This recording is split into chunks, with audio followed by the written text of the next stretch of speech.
그러다 보니까 오늘 많은 언론들이 사설을 통해서 이러니까 검찰에 대한 해체론이 나온다. 이렇게 얘기를 하더라고요. 자, 다시 설명을 드리자면 이 김건희에 대한 주가 조작 의혹 사건은 이미 검찰에서 무혐의 처분을 내렸습니다. 그런데 그 무혐의 처분이 부당하고 문제가 많다라고 해서 서울 고검 측에서 재기 수사 명령을 내렸고 그 재기 수사 명령을 원래 수사를 담당했던 중앙지검에 보내지 않고 고등검찰청에서 직접 합니다.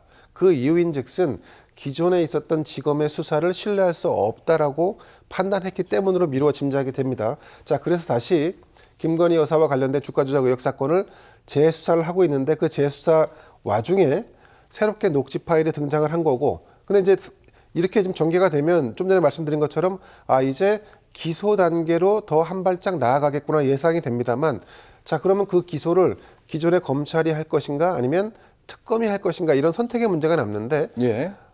순리대로 하자면 이미 특검은 출범을 했고, 그러면 고검에서 관련 자료와 추가적으로 확보된 녹취록도 특검에 다 이첩을 하고 특검에서 이걸 관련된 사건을 다 정리하는 이런 방향으로 가는 게 맞겠다. 순리가 맞다. 그 부분이 넘겨야 된다. 만약에 그렇게 하지 않는다면 검찰이 이미 수사를 해서 기소까지 해버리면 특검의 해당 사건에 대해서 추가로 기소하기가 어려워진다. 그래서 그럼 지금 검찰이 받고 있는 여러 가지 불신을 고려한다면 그러면 특검으로 아예 모든 것을 관련 자료와 진술을 넘겨주는 게 좋겠다. 그리고 또 한 가지는 특검에서는 기존에 검찰이 했던 김건희 여사의 도이치모터스 주가 조작 의혹 사건이 지난 한 5년 동안 수사가 이어졌는데 왜 이게 이렇게 지지부진했는지, 그리고 윤석열 대통령이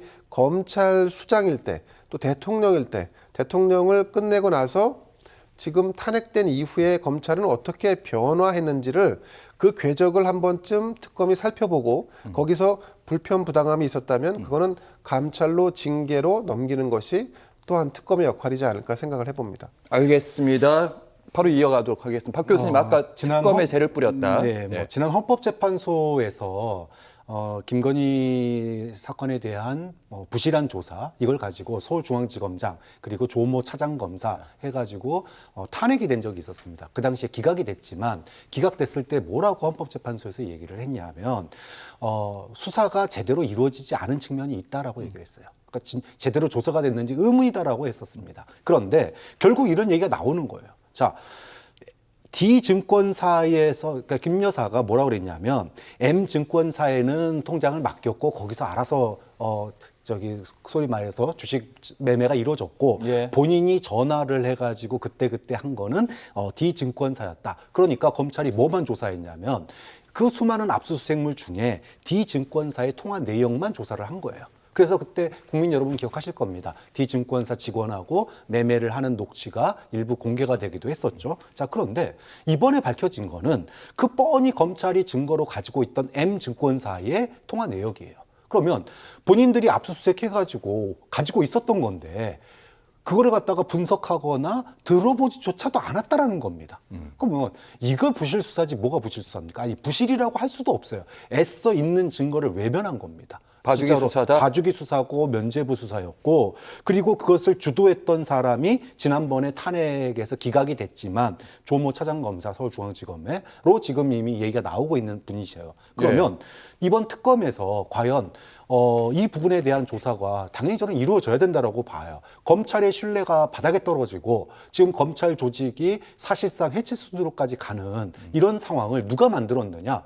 결국은 과거 조국 사건에 대해서 수사하던 공명정대함을 거쳐서 법무부 장관이 법을 안 지키면 되냐라고 했던 검사들이 자신들의 기소권을 갖다가 이렇게 권력의 정말로 호위무사 노릇을 하면서 자신들의 소위 주군과 부인에 대해서는 수사하지 않았던 이런 검찰을 국민들이 어떻게 신뢰할 수 있겠습니까? 자, 그런 점에서 검찰이 이제 와서 뒤늦게 면죄부 자기들의 어떤 죄를 갖다가 지금 그 재수사하고 있는 팀에도 과거에 김 여사를 조사했던 검사가 아직도 일하고 있어요. 그러니까 이분들은 얼마나 좌불안석이겠습니까? 자기가 부실 수사했던 게 그대로 드러나고 있으니까. 그러니까 어떤 소위 면피성 기소를 갖다가 특검 출발하기 전에 하려고 한다 이런 이제 의식까지 있거든요. 그럼 사실상 이건 뭐냐 하면 이게 검찰이 만약에 특검 출발 전에 기소를 하게 되면은요, 특검은 도이치모터스 사건에 대해서는 더 이상 조사를 할 수 없습니다.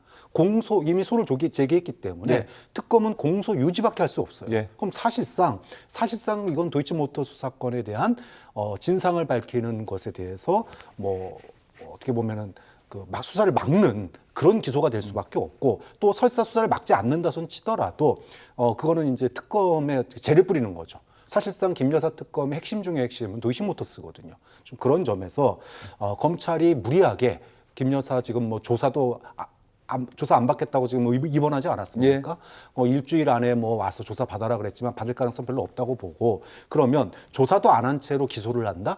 그러면 검찰이 또 한 번 저런 욕을 먹을 거다. 그런 점에서 사실상 수사를 막는 면피성 기소가 아니라 자신들의 어떤 죄를 탕감받기 위한 기소가 아니라 특검에서 제대로 조사하고 제대로 기소할 수 있도록 특검으로 인수인계하는 게 맞지 않느냐. 이게 아마 저는 일반적인 국민 여론이 될 거다 이렇게 봅니다. 네, 지난 검찰의 수사에서 뭐가 잘못됐는지 그거 다시 들여다봐야 된다. 조사도 필요하고 수사가 필요할 수도 있다. 이런 말씀으로 들었습니다.